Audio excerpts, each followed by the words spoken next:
Hello friends, welcome back to my channel. என்னோட சேனலை இது வரைக்கும் சப்ஸ்கிரைப் பண்ண அனைத்து நல்ல உள்ளங்களுக்கும் ரொம்ப ரொம்ப நன்றி. இன்றைக்கி இந்த வீடியோவில் எதை பற்றி பார்த்து தெரிஞ்சுக்க போகிறோன்னா, விநாயகர் சதுர்த்தி என்றைக்கு வருது, டேட் அண்ட் டைமிங்ஸ், வழிபடும் முறை, அதுக்கப்புறம் என்னென்ன நெய்வேத்தியங்கள் அன்றைக்கி படைக்கலாம், என்ன பாடல்கள் பாராயணம் செய்யலாம்ன்றதை சொல்லியிருக்கேன். அது மட்டும் இல்லாமல் விநாயகர் சதுர்த்தி அன்னைக்கு நம்ம விநாயகரை வழிபட்டுட்டதுக்கப்புறம் 3 நாள் 5 நாள் கழித்து விநாயகரை எதனால் நம்ம கடல் நீரில் கரைத்து விடுறோம் அப்படின்றதையும் நான் தெளிவான விளக்கத்தை இந்த வீடியோவில் நான் சொல்லியிருக்கேன். ஸோ வீடியோவை ஸ்கிப் பண்ணாமல் பாருங்கள். வாங்க இப்போ வீடியோக்குள்ளே போய் பார்த்து தெரிஞ்சுக்கலாம். இப்போ முதல்ல விநாயகர் சதுர்த்தியுடைய வரலாறை பற்றி நம்ம தெரிஞ்சுக்கலாம். ஒரு முறை அன்னை பார்வதி தேவி குளிச்சிட்ருக்கும்போது அவங்களுடைய உடலில் இருக்கிற மஞ்சளிலிருந்து தான் உருவாக்கியிருக்காங்க விநாயக பெருமானை. அப்போ சிவபெருமான் கைலாயத்திற்கு நுழையும் பொழுது பார்வதிக்கு காவலாக விநாயகர் பெருமான் வாசலில் அமர்ந்திருக்காரு. அப்போ இவர் உள்ளே போகக்கூடாது அப்படின்னு சொல்லிட்டு விநாயகர் பெருமான் சிவனை தடுத்திருக்காரு. அவருக்கு ரொம்ப கோபம் தாங்க முடியாமல் என்னை உள்ளே நீ அனுமதிக்கலை அப்படின்னு சொல்லிட்டு கோபம் கொண்டு விநாயகர் பெருமானுடைய தலையை வெட்டி வீசிடுவார். பிறகு பார்வதி தேவி சொல்லியிருக்காங்க, என்னோட மூலமாக தான் இவர் வந்திருந்தார் விநாயகர் பெருமான், நான் உருவாக்கிய மகனுக்கு நீங்கள் மீண்டும் உயிர் கொடுக்கணும் அப்படின்னு சொல்லிட்டு பார்வதி தேவி வேண்டிக்கிறாங்க. இதை ஏற்றுக்கொண்ட சிவபெருமான் பூதகணங்களை அனுப்பி வடக்கில் தலை வைத்து படித்திருக்கும் உயிரினத்தினுடைய தலையை கொண்டு வரும்படி சிவபெருமான் உத்தரவிடுகிறார். அதன்படி வடக்கு திசையில் தலை வைத்து படுத்திருந்த யானையின் தலையை கொண்டு யானை முக கடவுளாக புது அவதாரம் எடுக்கிறார் விநாயகர். விநாயகர் புது அவதாரம் எடுத்த நாளையே தான் நம்ம விநாயகர் சதுர்த்தி தினமாக கொண்டாடிட்டு இருக்கோம். விநாயகர் சதுர்த்தியின் சிறப்புகள் என்னென்னு பார்க்கலாம். விநாயகர் ஞானத்தின் வடிவானவர், பிரணவ மந்திரமான ஓம்கார வடிவமானவர். விநாயகரை வழிபடுவதால் எப்படிப்பட்ட துன்பமாக இருந்தாலும் அது நீங்கிவிடும் என்பது நம்பிக்கை. தடைகள் துன்பங்களை விலக்கி மகிழ்ச்சியையும் வெற்றியையும் ஞானத்தையும் செல்வத்தையும் தரக்கூடிய கடவுள் விநாயகர் பெருமான்னு சொல்லுவாங்க. எந்த ஒரு செயலை நம்ம ஸ்டார்ட் பண்ணுறதுக்கு முன்னாடி பார்த்திங்கன்னா விநாயகர் பெருமானை வழிபட்ட பிறகு துவங்கினால் அதில் நிச்சயம் வெற்றியே கிடைக்கும்னு சொல்லுவாங்க. தடைகள் ஏற்படாது என்பது ஐதீகம். களிமண், மஞ்சள், சாணம், சந்தனம் அப்படின்னு சொல்லிட்டு எதை கொண்டும் நம்ம பிள்ளையாரை பிடிச்சு வச்சு அதற்கு 2 அருகம்புல் வச்சு வணங்கினாலே அதில் விநாயகரை எழுந்தருளி நமக்கு அருள் புரிவார். இந்த இயர் பார்த்திங்கன்னா விநாயகர் சதுர்த்தி செப்டம்பர் 7ஆம் தேதி, அதாவது ஆவணி 22ஆம் தேதி சனிக்கிழமை வருது. நமக்கு சதுர்த்தி திதி செப்டம்பர் 6ஆம் தேதி மதியம் போல் 1:48 மணிக்கு ஸ்டார்ட் ஆகி செப்டம்பர் 7ஆம் தேதி மதியம் 3:38 வரை அது வரைக்கும் தான் நமக்கு சதுர்த்தி திதி இருக்குது. அதுக்கப்புறம் நம்மளுக்கு பஞ்சமி திதி ஸ்டார்ட் ஆகிடுது. அன்றைக்கி பார்த்திங்கன்னா செப்டம்பர் 7ஆம் தேதி அன்று சனிக்கிழமைன்றதுனால காலையில் 9 மணி முதல் 10:30 மணி வரை ராகு காலமும், பகல் 1:30 முதல் மதியம் 3 மணி வரை யமகண்ட நேரமும் இருக்குது. இதனால் இந்த நேரங்களை தவிர்த்து பகல் 1 மணிக்கு முன்பாக விநாயகர் வழிபாட்டினை செய்வது ரொம்ப சிறப்பானதாக இருக்கும். அப்படி 1 மணிக்குள்ளே நம்மளால் பண்ண முடியலைன்னா நம்ம அந்த யமகண்டம் இருக்கு இல்லையா, 1 to 3 மணி இருக்கு இல்லையா, அந்த நேரத்தை தவிர்த்து 3 மணிக்கு மேலே 3 மணிலேருந்து 3:38 வரைக்கும் நமக்கு டைம் இருக்குது. அதுக்குள்ளே நீங்கள் விநாயகர் வழிபாட்டினை நீங்கள் செஞ்சு முடிச்சிடலாம். இப்போது விநாயகர் சதுர்த்தி நம்ம எப்படி வீட்டில் சிம்பிளாக நம்ம பூஜை பண்ணலான்றதை பார்க்கலாம். விநாயகர் சதுர்த்தி வரும் சனிக்கிழமை வரதுனால நம்ம வீடு வாசல் பூஜை வேலைகள்லாம் பார்த்திங்கன்னா வியாழக்கிழமையே நம்ம ஸ்டார்ட் பண்ணிட்டோம்னா தான் நம்மளுக்கு கரெக்டாக இருக்கும். வெள்ளிக்கிழமை பூஜையெல்லாம் நம்ம பண்ணி முடிச்சுட்டு சனிக்கிழமை நம்ம விநாயகர் சதுர்த்தி வழிபாடு செய்யலாம். விநாயகர் சதுர்த்தி அன்னைக்கு களிமண் பிள்ளையார் வாங்கி வழிபடுவது நிறைய பேருக்கு அதுதான் வழக்கமாக வச்சுருப்பாங்க. ஒரு சிலர் வீட்டில் இருக்கிற சிலை வச்சுருப்பாங்க, அதை வச்சு வழிபாடு செய்வாங்க. அதுக்கப்புறம் விநாயகருடைய படம் இருந்ததுன்னா அதை மட்டும் வச்சு கூட வழிபாடு செய்வாங்க. களிமண் விநாயகர் வாங்கி வழிபடுறவங்க ஒரு சிலர் பார்த்திங்கன்னா களிமண் விநாயகர் விற்கிற கடைக்கு போயிட்டு வாங்கிட்டு வரும்பொழுதே வாங்கிட்டு அவருக்கு வெள்ளை துணி இல்லைன்னா மஞ்சள் துணியால் அவர் கண்ணை கட்டி தான் எடுத்துகிட்டு வருவாங்க. எடுத்துகிட்டு வீட்டோடைய நிலவாசல் வாசப்படியில் வச்சு, இப்போ எப்படி நம்ம வரலட்சுமி தாயாரெல்லாம் அழைக்கிறோமோ அது போல் வந்து வாசலில் வந்து வச்சு அழைச்சிட்டு கிழக்கு இல்லைன்னா வடக்கு பார்த்தா மாதிரி வந்து அவரை அமர வைப்பாங்க. அப்போ அமர வச்சிட்டதுக்கப்புறம் தான் வந்துட்டு அந்த அவர் கண்ணில் கட்டியிருக்க துணியை வந்து கழட்டி விடுவாங்க. ஒரு சிலர் வந்து துணி கட்டாமல் அந்த கண்ணு வைப்பாங்க இல்லையா, கண்ணை வந்து வீட்டுக்கு வந்ததுமே அவருக்கு வந்து கண் திறக்கிற மாதிரி அப்படின்னு சொல்லிட்டு ஐதீகம் அது. இந்த மாதிரியும் ஃபாலோ பண்ணுவாங்க. நீங்கள் உங்கள் வீட்டில் என்னென்ன வழக்கப்படி நீங்கள் ஃபாலோ பண்ணுவீங்களோ அதை வந்து நீங்கள் ஃபாலோ பண்ணிக்கங்க. விநாயகரை ஆனால் நீங்கள் வாசலில் எடுத்துகிட்டு வந்து வச்சுட்டு அவருக்கு வந்து தீபதூப ஆராதனை வந்து காமிச்சு அவரை வரவழைச்சு அவரை எந்த இடத்துல வந்து நீங்கள் அமர வைக்க போகிறீங்களோ, அதாவது கிழக்கு பார்த்தா மாதிரி வைக்கிறது தான் வந்து சிறப்புன்னு சொல்லுவாங்க. அந்த இடத்துல வந்து ஒரு பூஜை மனை வந்து எடுத்துட்டு அதுக்கு மேலே வந்து அழகான அரிசி மாவால் மாக்கோலம் போட்டுக்குங்க. விநாயகருக்கு வந்து ஸ்வஸ்தி கோலம் வந்து அன்னைக்கு ரொம்ப ரொம்ப விசேஷம். அவருக்கு அந்த கோலம் வந்து அன்னைக்கு அரிசி மாவால் நீங்கள் போட்டுக்குங்க. அதுக்கு மேலே தாம்பூல தட்டில் வந்து அரிசி கொஞ்சம் போல் பச்சரிசி அதை நிரப்பி அவரை வந்து அது மேலே அமர வைக்கலாம். அப்படி இல்லைன்னா வாழை இலையில பச்சரிசியை நிரப்பி அதுக்கு மேலே வந்து அவரை அமர வைக்கலாம். என்னதான் நம்மக்கிட்ட வந்து பித்தளை, வெள்ளி, மண் பிள்ளையார் எந்த உலோகத்திலான விநாயகராக இருந்தாலும் வந்து அன்றைய நாளில் வந்து நம்ம விநாயகரை வந்து மஞ்சளில் பிடிச்சு வைக்கிறது ரொம்ப ரொம்ப விசேஷம். ஏன்னா ஃபஸ்ட்டு அவர் மஞ்சளில் தான் வந்து தோன்றினார்.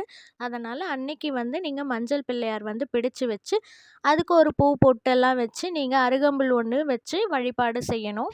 விநாயகர் சதுர்த்தி அன்னைக்கு அவருக்கு வந்து எருகம்பூ மாலை, அருகம்புல் மாலை, அதுக்கப்புறம் அழகான மாலைகள்லாம் வந்து நம்ம கட்டி அவருக்கு போடலாம். விநாயகர் சதுர்த்தி அன்னைக்கு வந்து பார்த்திங்கன்னா 21 பிச்சி பூக்களால் வந்து நம்ம மாலை கட்டி போடுறதோ இல்லை விநாயகருக்கு வந்து அர்ச்சிக்கிறது வந்து ரொம்ப விசேஷம்னு சொல்லுவாங்க. விநாயகர்லாம் சிலைகள்லாம் விற்பாங்க இல்லையா, அங்கேயே வந்து நம்ம கேட்டோன்னா கொடுப்பாங்க. அந்த உதிரி பூக்கள்லாம் வந்து போட்டு வச்சுருப்பாங்க. அங்கே வந்து நீங்கள் போய் அந்த பூ வந்து வாங்கிக்கலாம். நம்ம வீட்டில் சிலை வடிவில் வந்து கடவுளை வச்சு வழிபாடு செய்யும் பொழுது நம்ம வீட்டில் இருக்கிற தங்க நகைகள் வந்து அவங்களுக்கு போட்டு அழகு பார்க்கணும். அதாவது ஃபார் எக்ஸாம்பிள் வரலட்சுமி நோன்புக்கு வந்து நம்ம கலசத்துக்கெலாம் வந்து தங்க நகைகள்லாம் போடுவோம் இல்லையா, அதே மாதிரி வரலட்சுமி நோன்பு, விநாயகர் சதுர்த்தி, கிருஷ்ண ஜெயந்தி இதெல்லாம் பண்ணும்போது கிருஷ்ணருடைய பொம்மைக்கு வந்து நம்ம வீட்டில் இருக்கிற நகைகள்லாம் வந்து போட்டு அழகு பார்க்கலாம்.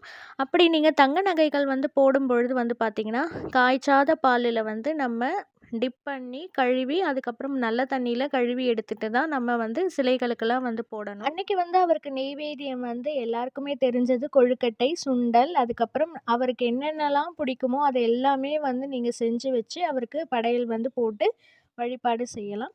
அன்னைக்கு வந்து நீங்கள் படிக்க வேண்டியது வந்து பார்த்திங்கன்னா விநாயகர் போற்றி, விநாயகர் அகவல், அதுக்கப்புறம் வந்துட்டு விநாயகருக்கு என்னென்ன பாடல்கள்லாம் இருக்கோ அவருக்கு உகந்த பாடல்கள்லாம் நீங்கள் வந்து பாடி அவருக்கு வந்து அருகம்புல்லால் வந்து நீங்கள் அர்ச்சனை செஞ்சு உங்களுடைய பூஜையை வந்து நீங்கள் நிவர்த்தி செய்யலாம். இது வரைக்கும் வந்து விநாயகர் சதுர்த்தி எப்படி வழிபாடு செய்யலாம், என்ன நெய்வேத்தியம், என்ன பூக்கள் அப்படின்றத பார்த்தோம். இப்போ வந்து விநாயகர் சதுர்த்தி வழிபாடு செஞ்சு முடித்ததுக்கப்புறம் அவரை வந்து விஜர்சனம் செய்வோம் இல்லையா, அதை வந்து எதற்காக நம்ம செய்கிறோம், விநாயகரை எதற்காக வந்து நம்ம வந்து ஓடும் தண்ணீரில் வந்து கரைக்க விடுறோம் அப்படின்றத வந்து பார்க்கலாம். கிருஷ்ண ஜெயந்தி, சரஸ்வதி பூஜை, நவராத்திரி, சிவராத்திரி அப்படின்னு சொல்லிட்டு நிறைய வருடம் முழுவதும் வந்துட்டு என்னென்னவோ தெய்வங்களுக்காக வந்து நம்ம வழிபாடு வந்து செய்கிறோம். அப்படி செஞ்சாலும் விநாயகர் சதுர்த்தி தவிர வந்து வேறு எந்த தெய்வத்துக்கும் வந்து நம்ம சாமி கும்பிட்டுட்டு அந்த சிலையை வந்து நம்ம தண்ணியில் கரைக்கிற பழக்கம் அந்த மாதிரிலாம் கிடையாது. விநாயகர் சிலைக்கு மட்டும்தான் அந்த கரைக்கப்படும் வந்து விதிமுறை இருக்குது. அது எதனால் நம்ம அப்படி செய்கிறோன்றதை பார்த்து தெரிஞ்சுக்கணும் இல்லையா. விநாயகர் சிலையை மட்டும் எதற்காக கரைக்க வேண்டும், அதுவும் ஓடும் தண்ணீரில் மட்டும் கரைக்க வேண்டும்னு சொல்லிட்டு எதுக்காக சொல்கிறாங்க அப்படின்ற காரணத்தை வந்து நம்ம தெரிஞ்சுக்கணும். தெய்வ வழிபாடு செய்வதற்கு முன்பு வந்து வழிபாட்டு முறைகளும் அதற்கான காரணங்களையும் வந்து தெரிஞ்சுக்கிட்டு நம்ம செஞ்சோன்னா அந்த வழிபாட்டுடைய பலன் வந்து நமக்கு முழுவதுமாக வந்து நமக்கு கிடைக்கும்னு சொல்லுவாங்க. விநாயகரை வந்து ஓடும் நீரில் வந்து கரைப்பது ஏன் அப்படின்றத பார்க்கலாம். ஆடி மாதத்தில் வந்து பார்த்திங்கன்னா காவிரியில் வந்து வெள்ளம் வந்து கரை புரண்டும் ஓடுமாம். இதனால் ஆற்றில் உள்ள மணல் வந்து அனைத்தும் வெள்ள நீரில் வந்து அடிச்சிட்டு போயிடுமாம். ஆற்றில் வந்து மணல் இல்லாததால் வந்து ஆற்று நீரை வந்து உறிஞ்சி நிலத்தடிக்கு அனுப்ப முடியாமல் ஆற்று நீர் வந்து வீணாக வந்து கடலில் போய் கலந்துருமா. இதனால் மக்களுக்கு வந்து பயன்படாமல் வெயில் காலத்தில் வந்து தண்ணீர் பஞ்சம் வந்து ஏற்படும்னு சொல்லுவாங்க. அதனால தான் ஆடிக்கு பிறகு வரும் ஆவணி மாதத்தில் வந்து நம்ம கொண்டாடப்படுற விநாயகர் சதுர்த்தி நாளில் வந்து களிமண்ணால் செய்யப்பட்ட விநாயகர் சிலைகளை வந்து ஓடும் தண்ணீரில் கரைக்கும் முறையை வந்து ஏற்படுத்தினாங்க. களிமண்ணுக்கு மட்டும்தான் நீரை வந்து உள்ளிழுத்து தேக்கி வைக்கும் தன்மை உடையதுன்னு சொல்லுவாங்க. இது வந்து ஆற்றில் வந்து கரையும் பொழுது தண்ணீரை வந்து உறிஞ்சிட்டு நிலத்தடிக்கு வந்து அனுப்புமாம்.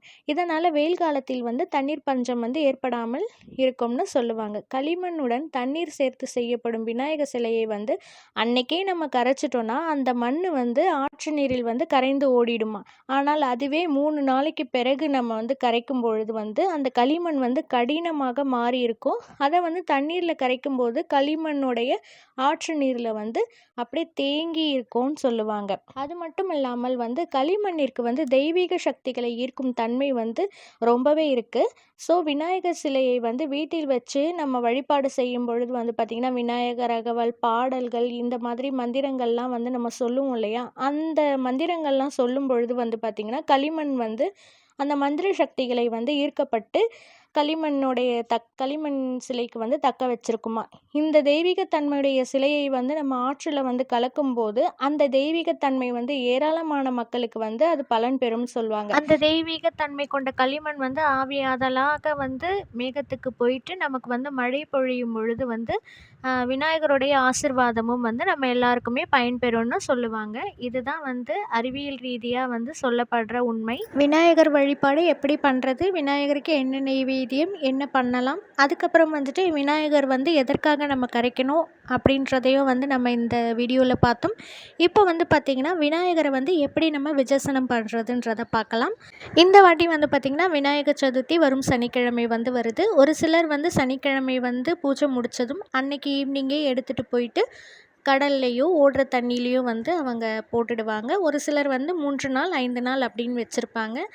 இந்த வாட்டி வந்து பார்த்திங்கன்னா சனிக்கிழமை வர்றதுனால சனி ஞாயிறு திங்கள் 3வது நாள் வந்து திங்கக்கிழமை வருது. 5வது நாள் வந்து நீங்கள் விநாயகரை விஜர்சனம் பண்ணுறீங்கன்னா சனி ஞாயிறு திங்கள் செவ்வாய் புதன்கிழமை தான் வந்து 5வது நாளாக வந்து வருது. நீங்கள் வந்து டிசைட் பண்ணிக்கிங்க சனிக்கிழமையா இல்லை திங்கக்கிழமையா இல்லை புதன்கிழமை நீங்கள் வந்து விஜர்சனம் பண்ணுறீங்களான்றதை டிசைட் பண்ணிக்கிங்க. விநாயகரை வந்து நம்ம எத்தனை நாள் நம்ம வீட்டில் வச்சுருக்கோமோ அத்தனை நாளுமே அவருக்கு வந்து நெய்வேத்தியம் வைக்கணும், தீபதூப ஆராதனை, அவருக்கு போற்றிகள் இதை மாதிரிலாம் நம்ம வந்து பாடலாம். அதுக்கப்புறம் அவரை வந்து இப்போ திங்கக்கிழமை வந்து நீங்கள் 3வது நாள் விஜர்சனம் பண்ணுறீங்கன்னா தீபதூப ஆராதனையெல்லாம் காமிச்சிட்டு அவர்கிட்ட நீங்கள் போட்டு வச்சுருக்க பூக்கள் எல்லாம் தனியாக ஒரு கவரில் எடுத்து வச்சுக்கிங்க. விநாயகருக்கு வந்து பார்த்திங்கன்னா அவருக்கு வந்து நம்ம சந்தனம் வச்சு அவருடைய தொப்புளில் வந்து 1 ரூபி காயின் 5 ரூபி காயின் அப்படின்னு சொல்லிட்டு நம்ம வைப்போம். அவங்களுடைய வசதிக்கேற்ப போல் நீங்கள் வந்து வச்சுக்கலாம். உங்ககிட்ட வந்து கோல்டு காயின் சில்வர் காயின் அந்த மாதிரி நீங்கள் வச்சுருந்தீங்கன்னா அவருடைய தொப்புளில் வந்து நீங்கள் வைக்கலாம் சந்தனம் வச்சு. கோல்டு சில்வர் இந்த மாதிரி காயின்ஸ் இல்லாதவங்க வந்து நம்ம 1 ரூபி காயின் 5 ரூபி காயின் இது போல் நம்ம வைக்கலாம். இந்த காயின்ஸ் எல்லாம் வந்து ஒரு சிலர் வந்து பார்த்திங்கன்னா அவங்க தனியாக சேவிங்ஸ் வச்சுருப்பாங்க இல்லையா, அதில் வந்து எடுத்து வச்சுப்பாங்க. ஒரு சிலர் வந்து விநாயகரை வந்து கடலில் வந்து நீரில் விடும் போது அந்த காயினையும் கடலில் வந்து அப்படியே போட்டுடுவாங்க. உங்கள் வீட்டில் எப்படி ஃபாலோ பண்ணுவாங்களோ அது போல் நீங்கள் கேட்டுக்குங்க. அதுக்கப்புறம் அவர்கிட்ட இருக்க காயினு அவரை கிட்ட போட்டிருந்த பூவை எல்லாமே தனியாக எடுத்து வச்சு ஒரு பேக்கில் வந்து தனியாக எடுத்துகிட்டு போயிட்டு நீர்நிலைகள்லாம் இருக்கும் இல்லையா, அங்கே வந்து விநாயகரை வந்து அமர வச்சுட்டு கடலோ பீச்சு இந்த மாதிரி ஆற்றங்கரை ஓரம் அந்த மாதிரி இடத்துலலாம் வந்து நீங்கள் எடுத்துகிட்டு போயிட்டு அவரை வச்சுட்டு கற்பூரம் வந்து அவரை வந்து காமிச்சிட்டு அவருக்கு கற்பூர தீப ஆராதனை காமிச்சிட்டு அங்கே நிறைய பேர் இருப்பாங்க கடலில் போடுறவங்கலாம் வந்து போடுவாங்க. அவங்கக்கிட்ட நீங்கள் கொடுத்துட்டிங்கன்னா போட்டுடுவாங்க. அப்படி இல்லைனா ஆற்றங்கரைக்கெலாம் நீங்கள் போட்டிங்கன்னா நீங்களே உங்கள் கையால் வந்து போட்டுக்கலாம். எங்கள் வீடு பக்கத்தில் வந்து நீர்நிலைகள்லாம் எதுவும் இல்லை. நாங்கள் அப்பார்ட்மெண்ட்ஸில் ஃப்ளாட்டில் இருக்கோம், நாங்கள் ஃபாரினில் இருக்கோம். நாங்கள் வந்து விநாயகர் பூஜை பண்ணுவோம். பட் இதை வந்து எங்களுக்கு போடுறதுக்கான ஃபெசிலிட்டிஸ் வந்து இல்லைன்றவங்க வந்து ஒரு பக்கெட்டில் வந்து சுத்தமான தண்ணி எடுத்து வச்சுக்குங்க. அந்த தண்ணியில் கொஞ்சம் போல் வந்து மஞ்சள் குங்குமம் இதெல்லாம் வந்து அந்த தண்ணியில் போட்டு வச்சுட்டு விநாயகர் சிலையை வந்து அப்படியே அந்த தண்ணியில் நம்ம வச்சுட்டோன்னா ஒரு 2 நாள்லேயே வந்து அப்படியே அது கரைஞ்சி இதுவாகிடும். அதை வந்து உங்கள் வீட்டில் பிளான்ட்ஸ்லாம் கண்டிப்பாக வளர்ப்பீங்க, பூச்செடிகள் துளசி செடிலாம் வளர்ப்பீங்க இல்லையா, அந்த செடிகளுக்கு வந்து ஊற்றிடலாம். இது மாதிரி பண்ணுறதுனாலையுமே ஒரு தவறுமே இல்லை. இப்படியும் நீங்கள் பண்ணலாம். இப்படி தான் வந்து விநாயகரை வந்து விஜர்சனம் பண்ணுற முறை. களிமண் விநாயகர் வாங்கி வழிபடுறவங்க விஜர்சனம் பண்ணுற முறை இது. களிமண் விநாயகர் வச்சு நாங்கள் வழிபாடு செய்யலை. எங்கள் வீட்டில் வந்து விநாயகருடைய ஃபோட்டோ, அதுக்கப்புறம் நாங்கள் வீட்டில் வந்து சிலை வச்சுருக்கோம், அதை வச்சு தான் நாங்கள் வழிபாடு செய்வோம் அப்படின்றவங்க. ஒரு சிலர்லாம் வந்து பார்த்திங்கன்னா இயர்லிலாம் வந்து அவங்க வந்து சிலை வாங்குகிற வழக்கம்லாம் இருக்காது. ஒரு தடவை அவங்க வாங்கிட்டாங்கன்னா அதையே வந்து வழிபாடு செஞ்சு வச்சுட்டு அதை லேப்ட்லேயோ பூஜை ரூம்லேயோ வந்து எடுத்து வச்சுருவாங்க. இந்த மாதிரி பண்ணுறவங்களுக்கு ஒன்றும் இல்லை.